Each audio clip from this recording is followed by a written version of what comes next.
पान क्रमांक 9.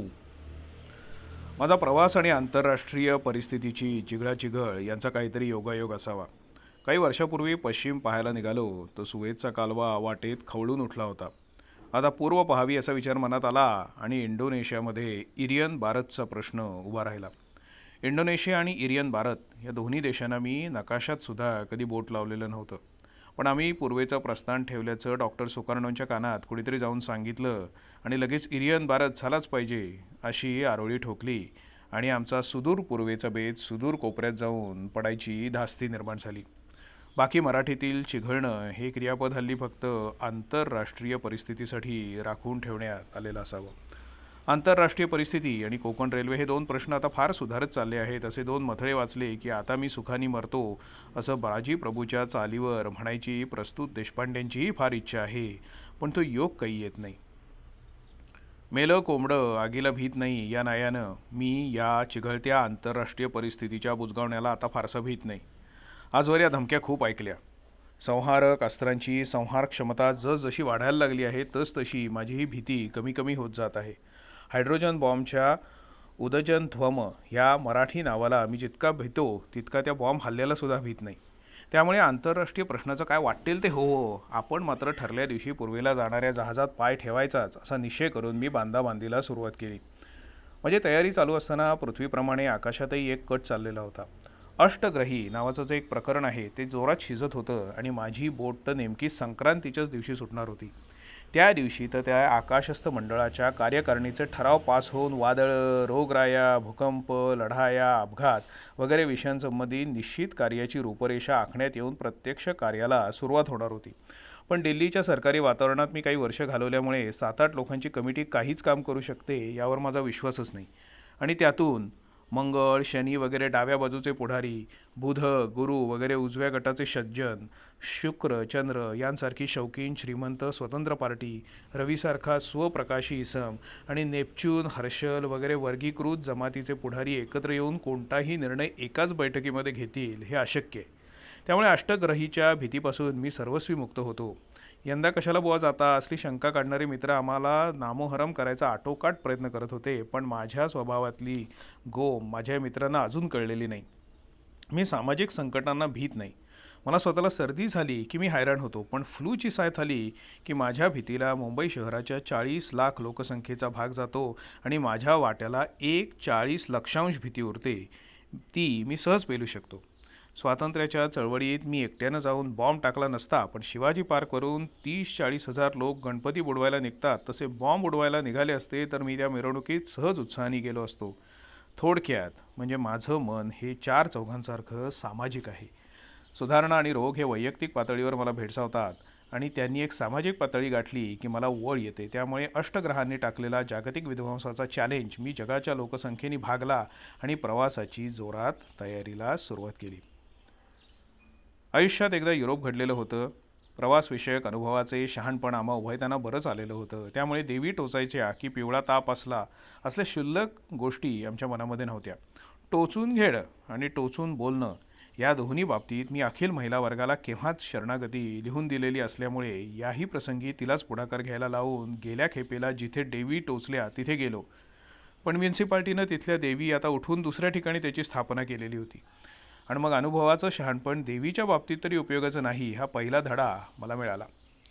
शेवटी 2दा विजेचं बिल भरायचं हापीस, एकदा पाणी खात्याची कचेरी, एकदा इथे मैताचे पास लिहून मिळतात हा बोर्ड असे हेलपाटे झाल्यावर देवी टोचायचा दवाखाना आम्हाला सापडला. देवी टोचणाऱ्या डॉक्टरीनबाई होत्या. त्यांच्या चेहऱ्यावर एक कायमची आठी टोचलेली होती. त्यांनी पहिल्याच भेटीत उद्या या असं कमालीच्या उद्धट इंग्रजीत सांगून आमच्या दंडाला न धरता आम्हाला हाकलून लावलं. प्रवासाचं नष्टचर्य सुरू झालं असं म्हणत मी खाली उतरलो आणि तेवढ्यात दुसरीकडे जाऊन कॉलरा घुसवता येतो की काय हे बघायला लागलो. या खेपेला प्राण गेला तरी हाफकिन इन्स्टिट्यूटमधून कॉलरा घुसवायचा नाही हे ठरवलं होतं. त्या संस्थेचं आणि कुत्रं चावायचं डोक्यात चमत्कारिक नातं जडलेलं आहे. उद्या कोणी मुंबईच्या सोनापूर लेनमध्ये उत्तम बासुंदी मिळते असं जरी सांगितलं तरी ती मी खाणार नाही, कारण त्या लेनचा खाण्याशी संबंध जुळवता येत नाही. हाफकिन इन्स्टिट्यूट आणि कुत्रा हा असाच प्रकार आहे. एकदा गाफील डॉक्टर नर्सशी बोलता बोलता आपल्याला काय टोचून जाईल याची काही खात्री देता येत नाही. तेवढ्यात म्युन्सिपल दवाखाना अशी मला पाटी दिसली आणि आम्ही आत शिरलो. तिथे सामसूम होती. बाकावरचा शिपाई कोडो सोडवण्यात दंग होता. त्याच्या बाजूला आदबीनं मी उभा राहिलो. काही वेळानं त्यानं चौकोनातून डोकं वर काढून पाहिलं आणि ओळखीचं स्मित केलं. माझं काम मी त्याला सांगण्यापूर्वीच त्यानं मला त्या चौकोनात आध्यात्मिक तत्त्वज्ञान हा भारताचा गाभा आहे की पाया आहे असं विचारलं. मी गाभा म्हणालो आणि हिनं पाया असं बरोबर म्हटलं. मला कॉलरा टोचून घ्यायचा आहे हे सांगून मी लगेच अस्ताने आवरल्या. त्या चपराशालाही कोड्याचा साहित्य आणि साहित्य याच्याशी काही संबंध असतो हे ऐकल्यामुळे बक्षिसाचा गाभा हाताशी आला असं वाटलं की काय कोणास ठाऊक. मग त्यांनी चटकन आम्हाला आत नेऊन फॉर्म दिला. मी नाव लिहिल्यावर वाटलंच मला असं काहीसं पुटपुटत त्यानं आम्हाला डॉक्टरपुढे नेऊन उभं केलं. डॉक्टरांनी दंडात माफक कॉलरा घुसवला. पिवळ्या सर्टिफिकेटावर सही शिक्के उमटवले. हातासरशी देवीही टोचायचा विचार होता, पण डॉक्टर म्हणाले थांबा एक दिवस. आम्ही मग एक दिवस थांबलो आणि दुसऱ्या दिवशी त्या रुष्ट देवीकडून देवी टोचू घेतल्या. या देवी डॉक्टरीन म्युन्सिपाल्टीच्या रस्ते खोदणाऱ्या खात्यातून बदली होऊन आलेली मुकादमीण होती की काय असं आम्हाला वाटलं. तिनं माझ्या दंडावर हातातल्या शस्त्रानं अक्षरशः आच्चर खोदून लशीनं बुजवला. त्यामुळे 3 जन्म मला आता देवीची भीती नाही. माझ्या पत्नीचाही हात रक्तबंबाळ झाला होता. उजव्या हातावर आदल्या दिवशीचा कॉलर आणि दुसऱ्या हातावर ताज्या या देवी घेऊन आम्ही आमचे चतुर्भुज अधांतरी मिरवीत गिरगावच्या गर्दीतून घरापर्यंत कसं आलो हे आम्हालाच ठाऊक. पूर्व आशियाच्या प्रवासाची ही असली सक्तीची पूर्वतयारी सोडली तर इतर काही तयारी अशी नव्हतीच. सिंगापूर आणि टोकियो ही 2 शहरं सोडली तर बाकीच्या गावांचा ठिकाणा निश्चितपणे ठाऊक नव्हता, पण भीतीप्रमाणे अज्ञानाची लाज देखील यथेच्छ विभागली गेली की तिचा त्रास होत नाही. माझा प्रवास पूर्वेचा आहे, सुदूर पूर्वेचा आहे की आग्नेय आशियाचा आहे हेच मला कळत नव्हतं. एकतर चीन, जपान ही ठळक नावं वगळली तर आशिया हा काय प्रकार आहे यासंबंधी आम्हा सर्वांचं अज्ञान फार सखोल आहे. बांडुंग शहर कुठे आहे याचं उत्तर आता साऱ्या आशियाई लेखकांनी खवळून उठलं पाहिजे वगैरे तावातावानं बोलणाऱ्या माझ्या साहित्यिक मित्रांपासून भूगोलापर्यंतच्या शिक्षकांपर्यंत चटकन कुणालाही देता आलेलं नाही. थायलंड म्हणजे सयाम आणि जकार्ता हे इंडोनेशियामध्ये आहे असले ज्ञानाचे कण जेव्हा पूर्वतयारीत पदरी पडायला लागले तेव्हा आम्ही तथाकथित आशियाई लोक किती युरोपीय आहोत हे पटू लागलं. आमच्या पत्नीनं तर एका चांगल्या क्लास 1 कुटुंबातल्या पार्टीत हे लाओस कुठे आहे हो हा प्रश्न विचारून सगळ्या पाहुण्यांच्या गळ्यात घास अडकवला होता. आग्नेय आशियाचा हा दौरा कसा आखावा याचा सल्ला मिळणं ही त्या दौऱ्यातील सगळ्यात अवघड गोष्ट आहे. इंग्लंड अमेरिकेला जायला निघालेल्या भारतीयाला वाटेल तितका मोफत सल्ला मिळतो. शिवाय आज देखील इंग्लंड रिटर्नला जे सोनं चिकटतं ते जकार्ता रिटर्न किंवा टोकियो रिटर्नला चिकटत नाही. आशिया म्हणजे मागासलेला खंड असाच सार्वत्रिक समज आहे. त्यामुळे बऱ्याच जणांना मी हे आशिया खंडात हिंडायचं वेळ कुठून काढलं हे समजत नव्हतं. फक्त जपान वंडरफुल आहे या विषयावर मात्र एकमत होतं, पण वंडर हे सारे आशियावर किती प्रकारांनी पसरलेलं आहे याची कल्पनाच कमी आहे. खुद्द मला तरी ती कुठे होती. माझ्या प्रवासी एजंटानं सरळ विमानमार्गातली ठाणी काढून माझ्या हातीमध्ये दिली. सिंगापूरला जा, तिथून टोकियो, येताना वाटेत उतरत उतरत या. जणू काय वाटेत उतरत उतरत या म्हणजे जुनी बार्शी लाईट आहे का काय. एखाद्या स्टेशनात रेंगाळलं तरी जरा पाय उचलल्यावर पुढल्या पाण्याच्या सोंडेला गाठता येईल. प्रवासी एजंटांच्या रंगीबेरंगी कचेऱ्या ही एक विलक्षण भूलभुलावणी आहे. सफाईदार इंग्रजी, सफाईदार विलायती पोशाख आणि सफाईदार कचेरी एवढ्या भांडवलावर हा धंदा चालतो अशी माझी समजूत होती आहे. इथली माणसं सदैव प्रचंड घाईमध्ये असतात. टेलिफोनसारखे खणखणत असतात. प्लीज 1 मिनिट म्हणून पलीकडच्या माणसाला टांगत ठेवून अलीकडल्या बाजूला त्या फटाकड्या पोरी नखांवरून चिमुकल्या कांची घासत असतात. आपल्या देशात पाश्चात्यांची निष्प्राण नक्कल करण्यात आपण किती पुढे गेलो आहोत हे जर कोणाला पाहायचं असेल तर त्यानं एखादं हिंदी टुरिस्ट एजंटाचं दप्तर पाहून यावं. आत येणारा प्रवासी गोऱ्या कातळीचा असला तर त्याच्याकडे थोडंसं लक्ष पुरवायचं असा इथला दंडक आहे. देशी कपड्यांना आपल्या देशात स्थान नाही. काळ्या वर्णाचा द्वेष आपण करतो तितका गोरे लोकसुद्धा करत नाहीत. मातृभाषा बोलायची, मग ती मराठी असो, गुजराती असो, कानडी असो, लाज जर कोणाला वाटत असेल तर ती आपल्याच लोकांना. एक वेळ इंग्रजी पोरी देशी भाषेतून नाही बोलल्या तरी चालेल, पण ज्यांच्या 42 पिढ्या देशी भाषेवर पोचलेल्या आहेत त्यांच्या इथे काम करणाऱ्या कन्यका देखील आपल्या माणसाशी आपल्या भाषेत बोलणं हा मागासलेपणा मानतात. आपल्या भाषेबद्दल, धर्माबद्दल, पोशाखाबद्दल, देशाबद्दल आणि खंडाबद्दल अज्ञान किंवा लाज बाळगणं हेच आमचं सगळ्यात मोठं भूषण आहे. ही भूषणं लेवूनच आमचा व्यवहार चालतो. आंग्ल भाषा विभूषित हे आमचे एकमेव भूषण. त्यामुळे त्या प्रवासी एजंटांच्या कचेरीतल्या माझ्या मित्राशी मी मराठीत बोलायला लागताच आसपासच्या पोरींनी आजकाल काय वाटेल ती लोक परदेशात जातात असा चेहरा करून समोरचा टाईपरायटर कुटायला सुरुवात केली. त्यामुळे माझे पुरुषोत्तम हे अस्सल देशी नाव 3 वेळा कुठून देखील बरोबर टंकिलं गेलं नाही. पुरुषोत्तम किंवा लक्ष्मण ही नावं साधारणतः गडी नोकरांपलीकडे नसावीत आणि असली मागासलेली नावं असणाऱ्या मंडळींना हिंदुस्थानाबाहेर जाऊ देताना सरकारी अधिकाऱ्यांनी जरा इकडे लक्ष द्यावं असा छाप भाव तोंडावर आणून ती सुवर्णकेशी टंककुट्टिका माझ्या नावाचा निकाल लावित होती. असले हे झाकीव अपमान मनातल्या मनात गिळीत मी प्रवासाची तयारी करत होतो.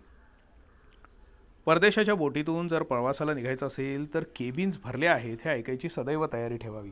5 वर्ष आधी जरी बोटीचं तिकीट काढायला तुम्ही गेलात तरी कंपनीचं पहिलं उत्तर तुमचं नाव वाट पाहणाऱ्यांच्या यादीमध्ये ठेवलेलं आहे असं आपल्याला ऐकायला लागतं. मी माझ्या या प्रवासाची वर्षभर आधी योजना करीत होतो तरीही निघायच्या आधी आठवडाभर केबिनची निश्चिती नव्हती. प्रवासी एजंट भाव खातात तो इथे. त्यांची मग बघतो खटपट करून वगैरे अशी आश्वासनं ऐकावी लागतात. जीवनात आपली भूमिका आश्वासन ऐकणाऱ्याची झाली की सगळी ऐट मावळते. आपला जोरच जातो. मी इटालियन बोटीतून जाणार होतो. गेल्या काही वर्षात बोट विमान वगैरे वाहनांना मी इतका निर्ढावलेलो आहे की केवळ वाहन म्हणून मला त्यांची काहीच नवलाई राहिलेली नाही. त्यातून हा तर आशियाचा प्रवास, त्यामुळे आमच्या दोस्तांनाही त्याचं फारसं कौतुक नव्हतं. फॉरेन म्हणजे इंग्लंड किंवा अमेरिका, त्या पलीकडे काहीच नाही. आपले सगळंच काही अपूर्व आहे, अप टू डेटेड म्हणजे सूट घातलेला. कारण आधुनिकता ही सूट बूट आणि हॅट या 3 गोष्टींवर उभी आहे. परदेशाच्या प्रवासाची तयारी सुटापासून करायची. मी मात्र यावेळी आपल्या परदेशावर सूड काढायचं उठून त्या बुटाच्या जागी चपला आणि बुशकोट आणि देशी शिंप्याने शिवलेली तुमान घालून निघालो. एकतर माझा तो जुना चिनी चांभारानं शिवलेला 48 रुपयावाला बूट पहा अपूर्वाई आता आ वासून पडलेला होता. मुंबईसारख्या उकडत्या शहरात पाय बोटात बांधून हिंडणं हे मला एकदम नापसंत आहे. त्यातून मुंबईसह संयुक्त महाराष्ट्र झाल्यापासून मी मुंबईतल्या काटे चमचेवाल्या हॉटेलात देखील चक्क काचा मारलेल्या अशा धोत्रात जाऊन सूप ओरपतो. विलायती ढंगाच्या हॉटेलातून जाऊन काटासुरी फेकून हाताने जेवताना आणि दणदणीत मराठीतून बोलताना मला आसुरी आनंद होतो. अलीकडेच मी कोटातल्या एका साहेबी हॉटेलात शिवाजी महाराजांचा छोटा पुतळा पाहिला. उपरी माणसं काय पटकन टोप्या फिरवतात. देशीपणाला आकारण ओशाळण्याच्या अवस्थेतून आमची सारी पिढी गेली. इंग्रजांचं ते अदृश्य दडपण अजूनही जाता जात नाही. आता परदेशी जाताना ते लाथ मारून झुगारून द्यायचं म्हणून पायावर अस्सल कोल्हापुरी पायताणाचा साथ चढवून मी वावरू लागलो. बोटीत बसायच्या दिवसापर्यंत मी कुठकुठले देश पाहणार हे निश्चित नव्हतं. टोकियोपर्यंतची तिकीट सामुग्री हातात होती. 14 जानेवारीला बोट सुटणार होती. सिंगापूरला आमच्या मित्रांपैकी विद्याधर चेंबूरकर आणि त्यांची पत्नी होती. माझा जुना चित्रकार मित्र अच्युत बापट होता आणि सगळ्या वेंधळेपणासकट मला प्रवासाच्या चिल्लर जिकिरीतून सांभाळणारी माझी पत्नी सोबत होती. स्वतःला आशियाई म्हणून घेताना आशियाची काहीही माहिती नसावी याची मला लाज वाटत होती आणि संक्रांतीचा मुहूर्त साधून निघणाऱ्या आशिया बोटीत आमची केबिन रिझर्व्ह झालेली होती. मग आम्ही एजंटाच्या कचेरीत जगाचा एक छोटासा गोळा होता तो बघायला गेलो. त्यात हे सगळे देश इतके बारीक दिसत होते की मलायावर अंगठा ठेवला तर मलाया, थायलंड आणि कंबोडिया 3ही देश झाकले जात होते. हा गोल इतका प्राचीन होता की चीनहून ख्रिस्तपूर्व काळात आलेला एखादा हो अँड स्वांग किंवा मार्को पोलो तो तिथून विसरून गेलेला असावा असं मला वाटलं. नोमपेन्ह या शब्दाचा उच्चार नॉम्पे असं करतात हे मी त्याच एजंट सुंदरीला सांगितलं आणि दुसरीला स्वतःच्या बोटांनी बांडून दाखवलं. शेवटी एक कोटातलं हापीस, कुलकर्ण्यांचं हॉटेल आणि आंग्रेवाडी या त्रिकोणाबाहेर पाऊल न ठेवलेल्या आमच्या एका घर बैठू मित्राचा पोटीत बस आणि जा, कुठे जातोस का जातोस याचा विचार न करता निघ हा सल्ला मी स्वीकारला. त्यामुळे बोट सुटेपर्यंत मी कोलंबोला थांबणार आहे याचा मला पत्ताच नव्हता. सारा आग्नेय आशियाचा प्रवास मी स्वप्नातल्या प्रवासासारखा पूर्वनियोजन न करता केला. बँकॉकच्या विमानतळावर उतरल्यानंतर मला सयाम आणि थायलंड म्हणजे एक हेच कळलं. प्रत्येक अनुभव मला अजब वाटत गेला. इंग्लंड मला न जाता पाठ होतं. बेकर स्ट्रीटची पाटी वाचल्याबरोबर मी शेरलॉक होम्सचं घर शोधायला लागलो होतो. पण सिंगापूर आणि मलाया यांचं नक्की नातं मला तिथे पोहोचेपर्यंत ठाऊक नव्हतं. माझा मूळ पिंड मुंबईकराचा असल्यामुळे बाळपणी पुणे कोल्हापूरच्या पहिल्या मोटार प्रवासात वाटेत सातारा शहर लागलं तेव्हा मला अचानक धनलाभ झाल्याचा आनंद झाला. कोणचासा डोंगर सज्जनगड म्हणून पाहिल्यावर तिथे बसणाऱ्या समर्थांच्या स्मृतीला आम्ही ज्या आदरानं मोटरीतून हात जोडले तसं पुन्हा जोडून घेण्याचं सामर्थ्य समर्थांच्या नशिबी आलं नाही. सुमारे 4 महिने मी हिऱ्या माणक्याच्या गुहेत शिरलेल्या अलिबाबासारखा झालो होतो. अर्धवट ज्ञानापेक्षा संपूर्ण अज्ञान बरं.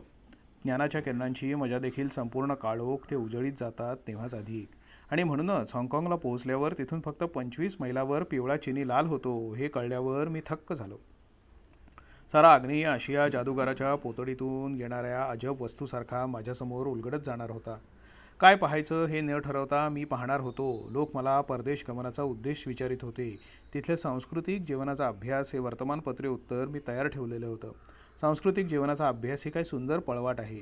परदेशात जाऊन एखादा जुना राजवाडा किंवा पडकं देऊळ पाहिलं की संस्कृती झाली. हॉटेलात उतरलं की जीवन झालं आणि सरकारी यात्रा विभागानं काढलेली मार्गदर्शिका वाचली की अभ्यास संपला.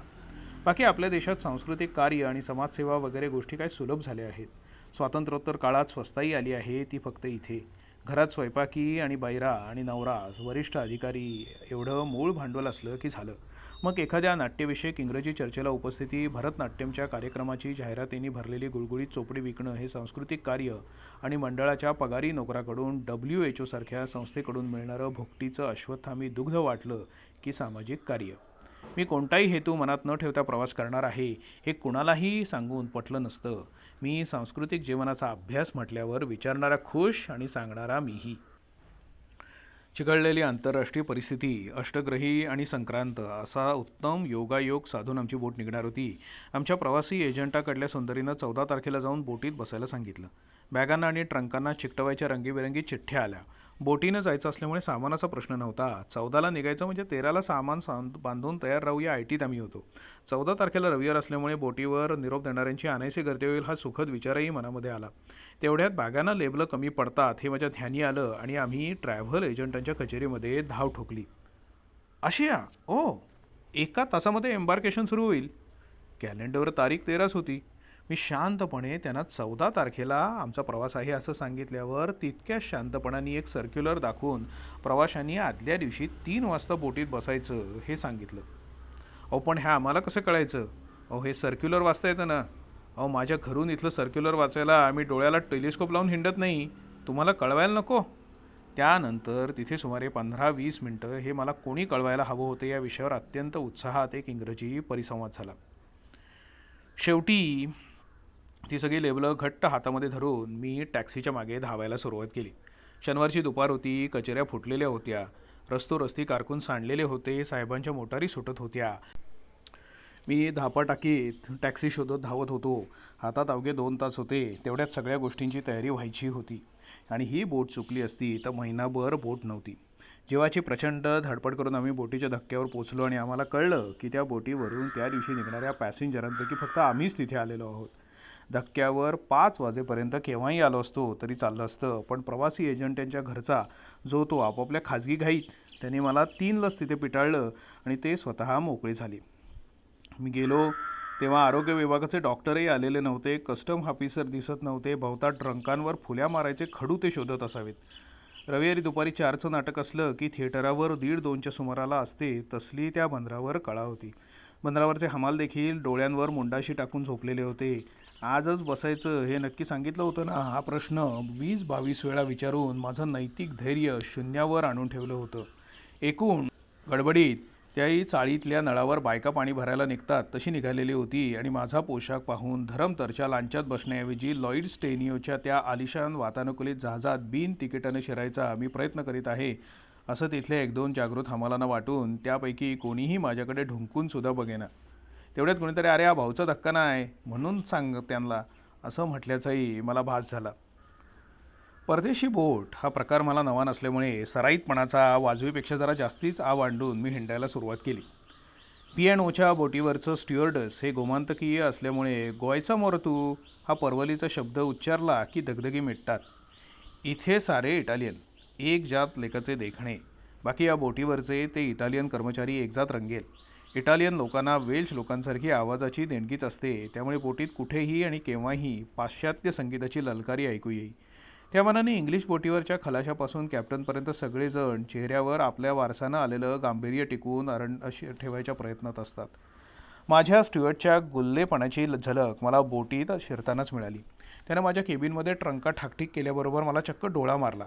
मी देखील त्याला तसलंच उत्तर देऊन दोस्ती पक्की केली. डोळ्यांचा हा उपयोग करायचा प्रसंग फारा वर्षांनी आला. बोटीवर भोजनाच्या 2 पंक्ती असतात. बोटी शिरताच आपापली टेबलं निवडून पहिली पंगत की दुसरी हे ठरवावं लागतं. त्याप्रमाणे कार्ड मिळतात.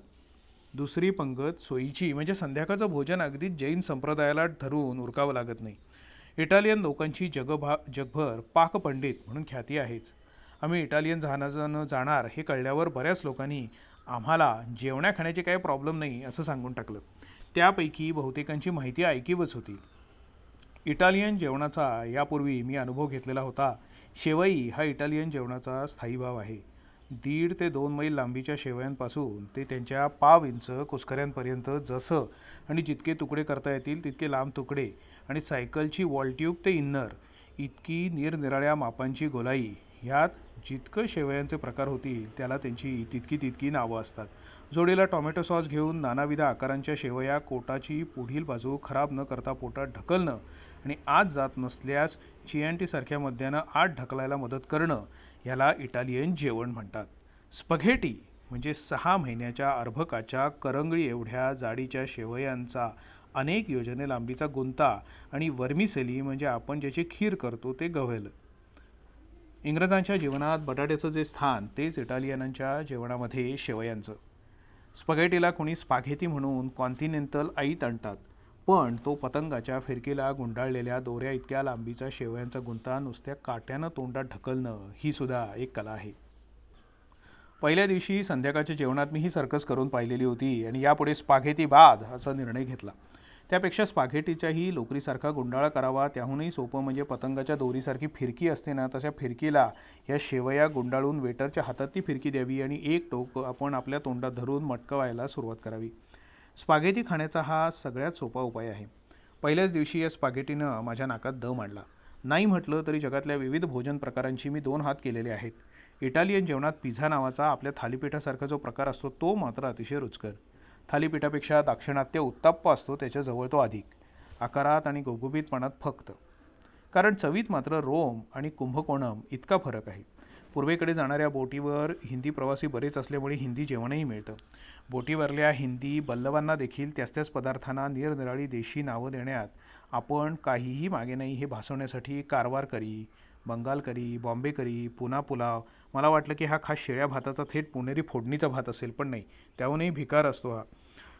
काश्मीरी पुलाव, कलकत्ता, बैंगन अशी विचित्र विचित्र नावं देऊन मेनूची शोभा वाढवलेली आहे. एकदा तर मी खिमा पुलाव, बोटीच्या भाषेत पिलाव मागवला तेव्हा पानावर चपाती आणि कसली तरी पातळ कढी आली. केवळ एका भारतीय बल्लवाच्या पोटावर पाय आणायचा नाही म्हणून मी बिन तक्रार तो पुलाव प्यायलो. बाकी पुलावाचा पिलाव करून त्यानं एक बारीक पळवाट काढून ठेवलेली होती. बोटीवरच्या चपात्या रबराच्या किंवा प्लास्टिकच्या मात्र करत असावेत असं मला वाटलं. एकदा बोटीचा मुतपाकपणा खाण्याची मला दुर्बुद्धी सुचली. त्यावेळी त्या चपात्यांच्या ढिगाऱ्याला भिंतीचा रंग लावायच्या ब्रशानं वनस्पती तूप लावायचं कार्य चाललेलं पाहून मी बोटीतून बाहेर पडेपर्यंत चपाती हा विषय सोडला. थोडक्यात म्हणजे बोटीवरच्या जेवणानं पंचाईत आणली आणि त्यातून दुर्दैव असं बोटीवर विलक्षण भूक वाढते. ज्यांना बोट लागते त्यांचे अपवाद सोडले तर प्रत्येकजण बोटीतून वजन वाढवूनच बाहेर पडतो. इंग्लंडच्या दिशेनं येणाऱ्या बोटीत तरुण विद्यार्थी मंडळी बरीच असतात. उच्च शिक्षण घेऊन येणारे भेटतात, त्यामुळे गप्पा गोष्टींना विषय असतात. प्रवासाचा कंटाळा येत नाही. मुंबई ते सिंगापूर हा 6 दिवसांचा प्रवास मात्र समान धर्मीयांच्या अभावी कंटाळवाणा वाटला. एकतर बहुतेक ते हिंदी प्रवासी हे व्यापारी, सिंधी, पंजाबी, खोजा, बोहरी वगैरे. त्यांचं आणि आमचं गणित जमणं अवघड. कुणाशीही बोलायला तोंड उघडण्यापूर्वी आपका बिझनेस क्या है या प्रश्नाचं उत्तर द्यायची चिंता लागे. मराठी माणसाच्या नावाच्या जीवनात किंवा भाषेत काही ग्रंथरचना करायचा खटाटोप चालला आहे त्याची त्या दिशांना दादही लागेना. चेकबुक किंवा हिशेबाच्या वह्या या पलीकडे लिहायच्या योग्यतेचं इतर काही असतं यावर या मंडळींची श्रद्धाच नसते. बरे संगीत वगैरे विषय मोहम्मद रफी, तलत मोहम्मद या 2 मोहम्मदात संपलेले. लता आणि आशा ही आणखी 2 नावं खेळ खलास. हिंदी चित्रपटांचं माझं ज्ञान फारच सखोल आणि तिथे तर दिलीप आणि राज ही नावं प्रातस्मरणीय. राजकारणात इंडियन गव्हर्नमेंटवाले बेपारी लोकला साले सय सतावते हा एक विषय, त्यामुळे वेळ जाता जाईना. बरं डेकवर स्वस्थ बसून विश्रांती घेणाऱ्यातला माझा पिंड नाही. डाव्या बाजूला भारताचा पश्चिम किनारा दाखवीत बोट दक्षिण दिशेला चाललेली होती. पहिल्या दिवशी रात्री डेकच्या कठड्याला उभा राहून मी तिथे बघत असताना एक सुंदर शहर झगझगलं. बाजूच्या अमेरिकन प्रवाशांनी मला हे कोणतं बंदर आहे असं विचारलं. मी धडक मार्मागोवा असं सांगून भारताच्या आंतरराष्ट्रीय धोरणावर, राजकारण वगैरे या विषयावर त्याच्याशी तासभर बोललो. त्यालाही आंतरराष्ट्रीय राजकारणात माझ्या इतकीच गती होती. शेवटी जगात शांतता राहिली पाहिजे असं आम्ही दोघांनीही ठरवलं आणि शांतपणे आपापल्या थंडगार कॅबिनीत जाऊन शांतपणे झोपलो. तो गृहस्थ माझ्या ज्ञानामुळे जरा बराच दिपलेला असावा, कारण दुसऱ्या दिवशी मला हॅलो डॉक्टर देशपांडे म्हणून हाक मारायला सुरुवात त्यांनी केली. माझ्याशी तो आता बराच वेळ गप्पा मारू लागला. अमेरिकन लोक झटक्यात दोस्ती जमवतात आणि गप्पा मारायला सुरुवात करतात. त्याची आणि माझी दोस्ती जमल्यामुळे इतर बेपारी मंडळीही माझ्याशी आता जरा आदराने वागायला लागली. त्यामुळे त्यापैकी एका सरदारजीनं दुसऱ्या सरदारजीशी माझी ओळख बुक बाइंडर का काम करताय अशी करून दिली. मला या थायलंडमध्ये शिखांची असंख्य कुटुंब वसलेली आहेत. मला वाटतं भारताबाहेर वस्ती करून राहिलेल्या लोकात शिखांचा क्रम पहिला असेल. त्यामुळे भारतीय म्हटला की परदेशी लोकांच्या डोळ्यांपुढे दाढी आणि फेटा येतो. रणांगणावर आणि व्यापारात धाडस हा गुण हवाच. मराठी धाडस रणांगणावर आहे, व्यापारात आपण तोंड कशी पडायचं या निर्धारानंच पडतो. शीख लोक हे देशोदेशी सर्व तऱ्हेच्या व्यापारात आहेत. भारतातील हे एकमेव परिश्रमी जमात. कोणतेही परिश्रम करायला ते मागे हटत नाही. मिलिटरी असो, टॅक्सी, हार्मोनियम मेकर, अकाली चळवळ यात शीख जमात संपते अशी जर कोणाची समजूत असेल तर ती चूक आहे. त्यांची श्री मेहनतीतून येऊन सच्री झाली आहे. इंग्रजीचा गंध नसताना हे लोक जगभर जातात. मँचेस्टर, बर्मिंगहॅमच्या गल्ल्यांना तर त्यांनी अमृतसर, लुधियानाच्या लेनची कवळा आणलेली आहे. बोटीवर बरेच शीख होते, त्यातले काही आता मलायाचे नागरिक आहेत. 10-12 वर्षानंतर भारतात येऊन परत जातात. अशाच अनेक वर्षांनी परत आलेल्या सरदारजीला त्याच्या वतनची याद होते की नाही हे मी विचारल्यावर तो म्हणाला, बाबूजी आम्हाला वतन आहे कुठे. जिथे होतं ते पाकिस्तानात गेलं. भारतात आम्ही पाहुणे. मलायात कायद्यानं रहिवासी, पण त्या मिट्टीतले नव्हे. म्हणून तर इथे फक्त गुजारा करण्यासाठी राहायचं. पिनांगला त्याचा धंदा होता, मोठी इस्टेट होती, वाड्या होत्या, पण बोलता बोलता आपण बेवतन आहोत अशी खंत होती. त्याचा एक टोला मात्र मला फार लागला. त्याच्या पंजाबमधल्या वाडवडिलांची घराची धुळधाण झालेली होती.